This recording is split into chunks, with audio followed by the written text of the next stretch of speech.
Okay, so July 18th, 2007, and we are here with three of our elders from Upper Nicola. And I'm just first of all going to go to my left and ask you to identify who you are and where you come from. My name is Sarah McLeod, and I'm an elder from the Upper Nicola Band, and I live in Colchana all my life.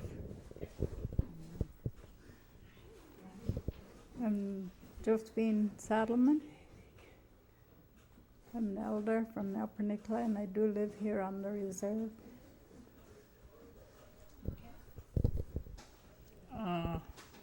I'm an elder, and my Indian name is Sha'alks, and I got this name from my ancestry from Chapaka, that they call me Sha'alks, but really my English name is supposed to be Charlotte, but I'm called Lottie Lindley. That's my married name, and I was born and raised in this community, and my mother was Christine. She's a band member. My dad was part Irish and part Shuswap. He came from another country. And my grandparents lived in Colchana Creek, my grandfather and my grandmother. So that's my background of myself. Thank you. So, as you know, this afternoon we've been kind of going over a lot of different subject areas, and we're wanting to know if you can comment on any of these areas, if we want to talk about the early 70s, late 69, going into the 70s, and what did our community look like at that time, and what were some of the experiences we were having, and then going forward to how we started taking over some of the programs and services for ourselves. And then looking forward to the NVIA when we were part of the 5 Nicola Valley bands. You hear about that. And we looked at the video this afternoon about the signing of the Declaration 1987, and we'll celebrate the 20th year anniversary here in 2007. So first of all, I'm going to go to Sarah and ask her if you want to comment on any one of those areas at this time, Sarah. I was in Vernon for that signing of the decorations, and they asked Harvey to go instead of Scotty, our chief. So I went with Harvey, my son, and he signed the declaration. And I was kind of wondering, because when we got back, I know some people said that he shouldn't have signed the declaration because he was giving our country away, and then I start wondering. I was start wondering if he did the right thing or not. I was kind of worried about it, but I never said nothing to anybody. I just kept quiet. But now that I see the video, and I was glad that I was there. It was just the two of us, Harvey and myself from the Upper Nicola Band was there, and to sign that declaration, and I seen everything that went on. But I'm still thinking about, if Harvey's thinking about what he did there, signing that declaration. And we were happy when we got back and brought that paper to the band office, and I start hearing people talking about that. We shouldn't have signed. We're giving ourselves away to the government. We're selling our land, and we're going to lose it someday. And I start worrying about that, and said, start waiting when are we going to get kicked out of the reserve now.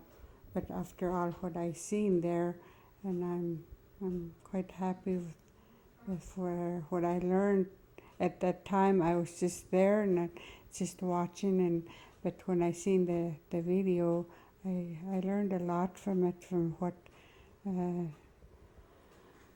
Tommy said and the other elder guy, and I was told, and my nephew George told me that he was happy that I'm teaching the Okanagan language, because someday the government is going to ask us if we know how to speak our language, and I am I'm teaching it to the little ones now, and they're learning it, and I'm teaching it to my grandchildren and to my children, and maybe someday they'll know a word here and there, and that's what I'm happy about. Yeah, right. Okay, on that topic, I just want to know if Josie or Lottie wants to comment on what you've seen on the video here. I would like to talk about stuff from way back, talking about, how the first Catholic people, I guess they were the government that came, and that's how our people got pulled, towards that way, because they knew how to handle them, what George reading, that's true, what had happened. And our leaders of those days, they were already thinking that if we got educated, then maybe we have a better chance with our claim. But, it took a long time, and like Indian school, you only went 3 hours a day, and, those kind of things. It's a long, long story, when they started taking, like Kamloops, there's supposed to be a one-day schoolhouse there, and it burnt, and then they built it bigger and bigger, and they took those people's land. Just lately that they got it back, but those were the things that, that happened at that day. And our leaders, the chiefs, when they started, they thought that it might be helpful for us, that we went to school, and he was the leaders were the ones that talked to parents, because they looked to their leaders. It was very strong, long time ago. Anything what the leader said, people did it. They didn't have to be forced, or they never had to argue with them. They just do it. So that's what was happening that day. I just wanted to focus on that one. That's the one that George had been reading and learning all this stuff, because that's what happened, and that's what we're suffering for right now, is all that.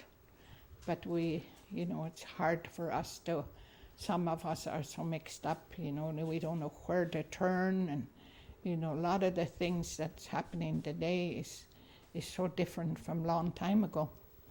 And I guess in the 70s, I was one of the supporters too when the band office closed in Kamloops. And I can remember the late George Saddleman. He was so anxious to have George. At that time they were already having a lot of problems, couldn't do anything. We were getting caught fishing, you get caught hunting, and the people were in trouble.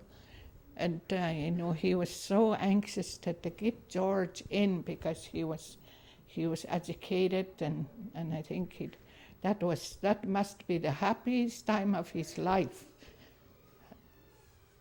when George took that position. And we were great supporters, because he was in it. Old George was in council, and he was a real motivator. He'd say, let's go to meetings. And when Howard was a chief, well, we supported him all the time. We went to his house for meeting. I can even remember as a little girl when Chief, or what was his name, Andy Paul from Vancouver. That time there was an old chief that we're having meeting at the Paul's old church upstairs. And I remember him kicking Andy Paul out of there. And his words were saying, we're not going to live like you. You are web feet. You live in the water. Us, we're in a dry land up here. And so that was what was happening at that time, and the old chief kicked him out of there, because he didn't think that we should mix up, where we are the Okanagans, we are different, and we live off the land. We're not living on water. So that was years ago. I remember as a little girl, I was the only daughter, and everywhere my mother went, I was with her. I could remember those days. And then when the 70s, when we were having all that, trying to get rid of the Indian office, because those days, it was so hard for us. We lived in a little houses like 12 by 12, and that's where we lived. And the first thing I think that really came to us that time was housing. And we were always supportive to the chief, hoping that we'd get housing and, all different things. We didn't get very much, but there was housing coming up. And I was always supportive. Through the years, I supported the chief and council. I never complained or want my way. I've always even prayed for them. Because it's very hard to be in chief and council. You're not yourself. People just strip you. So I was always supportive through the years, and I know a lot of things that happen. I wasn't there at the Declaration, but seeing it now, and it's so nice to see the old people. When I worked for the band office as a social worker, I brought Tommy in for a week, and he talked to us. We was talking to Johnny Achakan, and I had tapes of all his talks, and I'd have to find it, and I'm hoping I still have it. But he was a guy that that really motivated people, telling them, where we come from. Because he was part of us too. He was related in this area. So he was always, same with Edward Fred. Those people I could remember. And Tommy's words were so strong. And it's great to, our young people is not going to know that if we don't tell them. They need to know. Today, nobody really knows anything. They just, the world is changed, and our children is all, mixed with the white kids. And, what can we do to change that? I don't know how we can ever do it. A lot of times you feel so bad. They go to school, and then they don't graduate because of bad happenings in the schools. So I've been there when NVIA was there, when that, and then we got jobs there. Quite a few of us got jobs at the NVIA building, and we worked there, and we knew everybody that was there, the leaders, the chief and council. And, through the years we were all mixed with our Thompson people and ourselves. And then when 1970, when the Okanagan started, it was very hard for us to kind of tear ourselves away from the Thompsons, because we're our intermarriage, we are part Thompson ourselves. And, as we worked together, it went well there for a while, and until everybody started not agreeing again, and then we separated. And that was another thing that really hurt it when NVIA closed. It's, it still hurts, from that time. And, now, as it changed, and we're all Okanagan lines, and it's good, but we need, as I speak for myself as an elder, I need to be approached, I need to be invited, I need, that might be the white way of doing it, but when you get old, it's hard. And I believe what Howard said, you better get with it now, or in a few more years we're going to lose our memory, and then you won't be getting the history.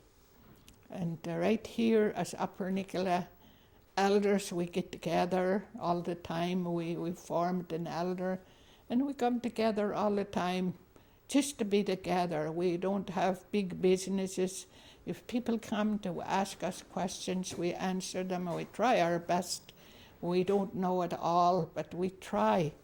And it kind of bothers me, like the band office hires a lot of people, a lot of elders out of our territory.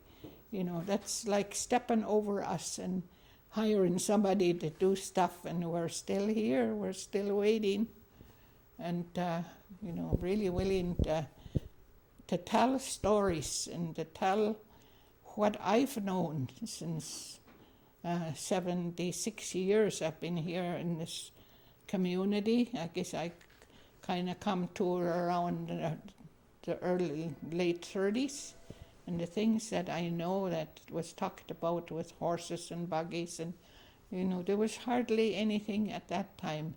We were a very small community, you know, we knew each other, we knew our, and now I look at it and I don't, just the funeral yesterday, there was a lot of children there that I didn't know who it belonged to, if it was our community member or outsiders, because we're getting large and it's hard. It's really, we don't really communicate together.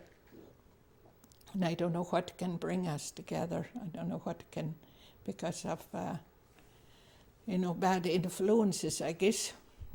As we're told that we are influenced by our white brothers, and we become critical, we become a lot of the bad stuff that's happening to us, you know, criticize one another, we're not happy, and I guess that's the same from a long time ago. Just like how NVIT was, you know, there wasn't happy people there that broke away.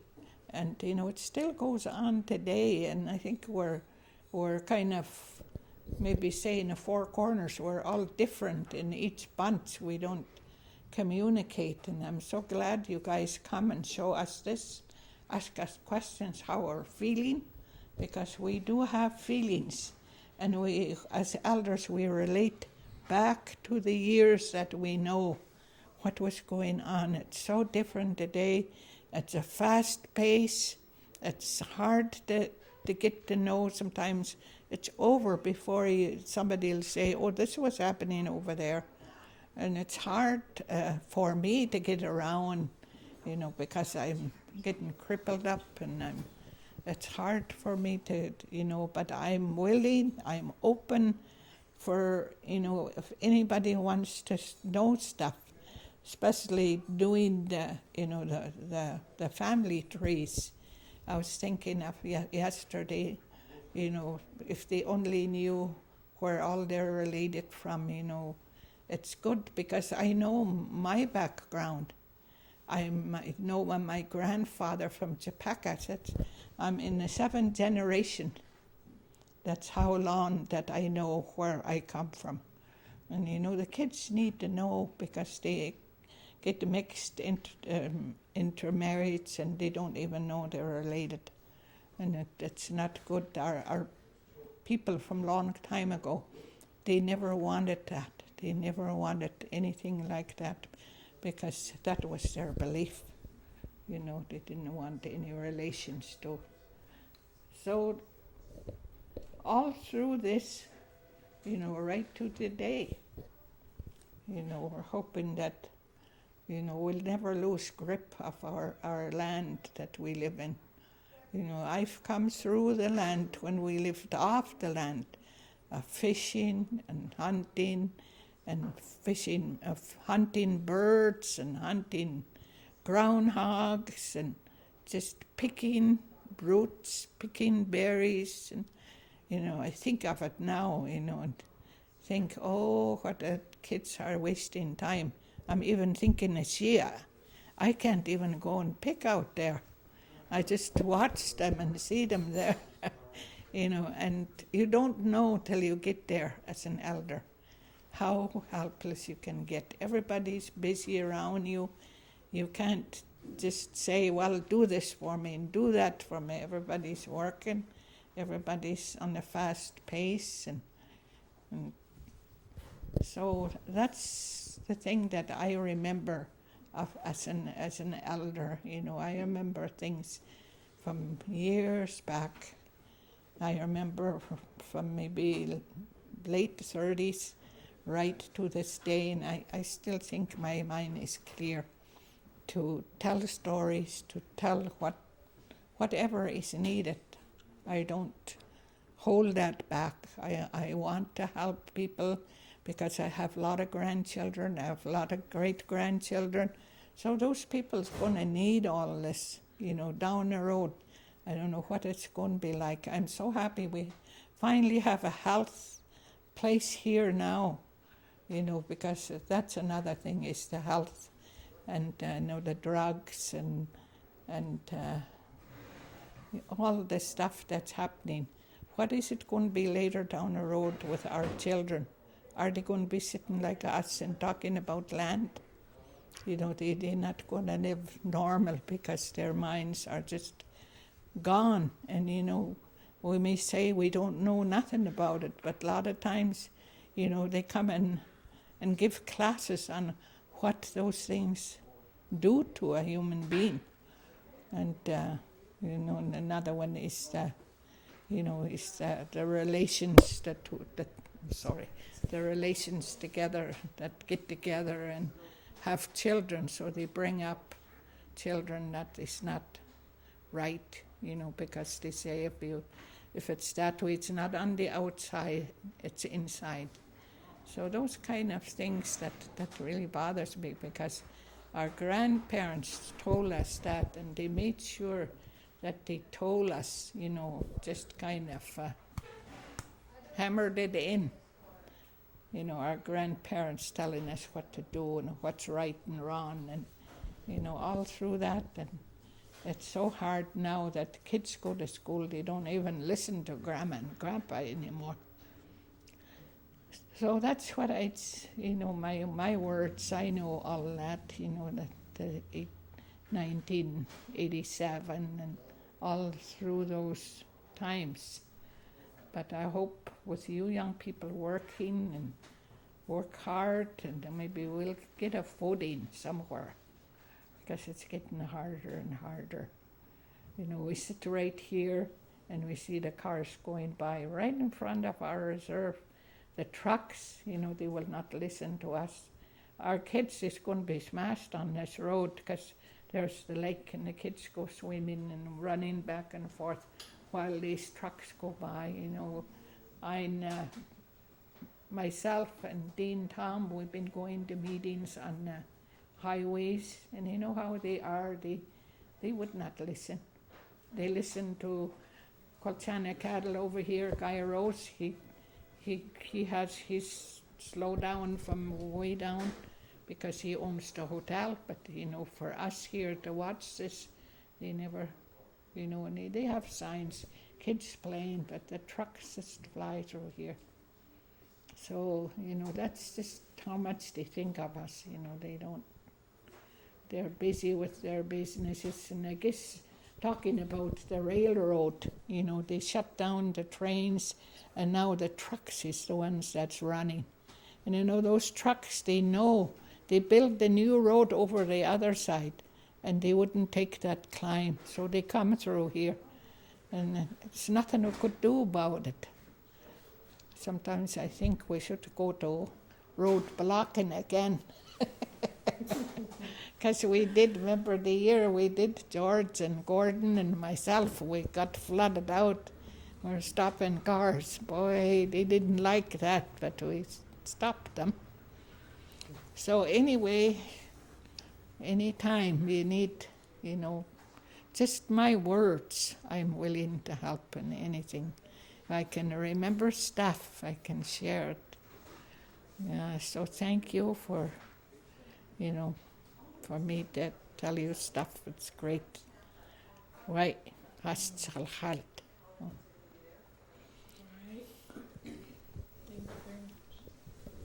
Okay, so now I'm going to move to Josephine. Is there one of the topics, or would you like to touch on a few of those, or? Maybe one of those. Okay. When I first got elected to be band counselor, it was in 1963. and I was very young. And I was a mother of 2 children, and I had to work at the hotel over at Guy Rose's hotel. I was there for about 20 years. And it was hard to trying to look after the band or their grievances or anything like that. And it was hard for myself and my kids. I was off. We had to go to town to go to have a meeting with the Indian agent at least once a month. And they didn't come out and meet us here on the reserve. We had to drive down there. And I never got home till quite late, and it wasn't very nice. And Georgie was chief then, and his oldest son was just in the cradle. When they were chasing all the Indian agents out of their offices, and they wanted to move our Indian office from Merritt into Kamloops. That's when we were all over there with our signs and walking up and down the street there for I don't know how many days we were there.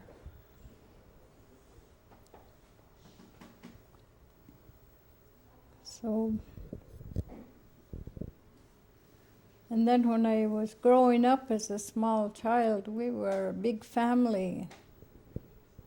And I was kind of raised by all the elders because they were around there all the time. If I did something wrong my mother's calling me and I'm hopping around doing something else. And it wouldn't bother them to get there. So they always had a stick in their hand and it hit me on the leg, and then I know there's somebody close by that I wasn't watching for.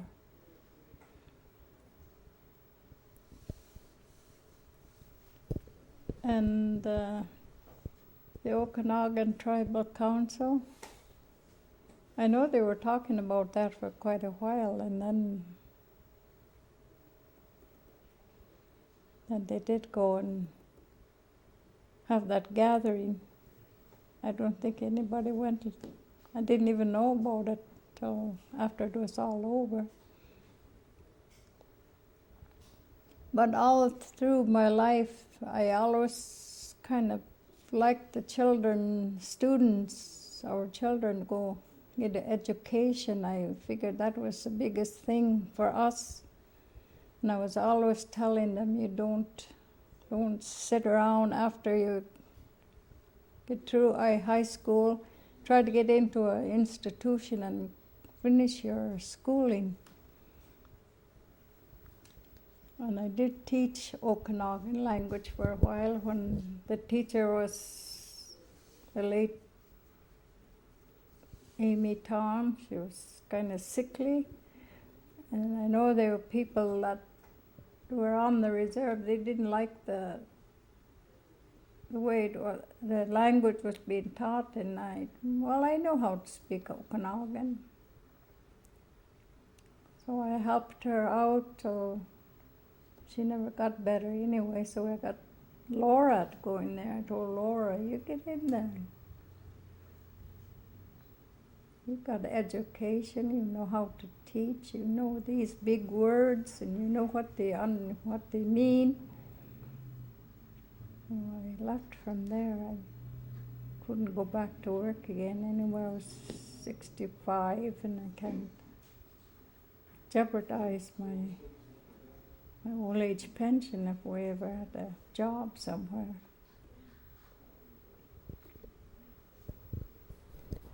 But if there's anything going to come off this Okanagan tribal thing, the declaration, what do we need the most right now in all the reserves is we want more land. When they gave us a land the first time, they just gave us piece of land for 10 acres per person, and we're about 800 right now in Upper Nicola Band, and our reserves are getting smaller. There's people that living in town, and it's not good for them either. They don't even know how to act or talk native. If they live in town for 2-3 years and then they don't want to come home again. And that would be the biggest dream, I think, for anybody to get our reservations a little bigger than it is. We're surrounded right by the ranchers right now. We can't even go this way or that way or that way, running through somebody's property, and they don't like it too when you go through their property. Penasque Lake was one of the hunting grounds and fishing grounds. They have campsites up there that belong to the elders. I know they used to go that way every fall time, and they're gone for 2 weeks, and then they come home. Now we can't even do that. We have to ask permission to get to the heritage campsites. So that's why I was wondering we should just enlarge our property. They weren't thinking of years, 20 years, 100 years from the day they were giving these little plots of land for us. They have to start thinking a little better than that.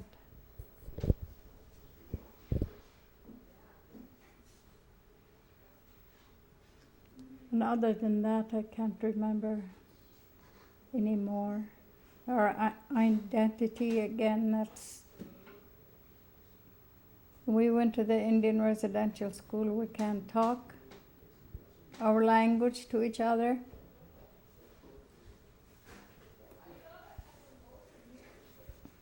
And we have to be... We don't know how to speak English when we first get to school anyway, and we have to have interpreters to come around and talk to the nuns for us. And then if you do talk to somebody out loud without you knowing that there's a nun standing by, you get strapped. Or you get your mouth washed with carbolic soap. That's what they used to use. It's a kind of a soap that was used in the first aid room for washing your hands before you put a Band-Aid on a kid, I guess. Other than that, I think that's what all I've got to say. I know it's changed a lot in this, our way of life when we were children, and we didn't worry about anything. We had a lot of fun. We played. We didn't have TV. We didn't even have a book to read. We didn't have nothing, but we had a happy childhood life. Today, I don't think I want to change my way of growing up when I was a small child to today, what they're doing. I don't think I'd like it at all. Why? I'd like to thank all three of you for taking the time out today to spend your morning and afternoon, and I think it's been a great experience. And I look forward to seeing you all at the Okanagan Nation Alliance annual general meeting, which will be held up in Spachman at Nicola Gym. I think it's the third week of August. Hope to see you all there. Right.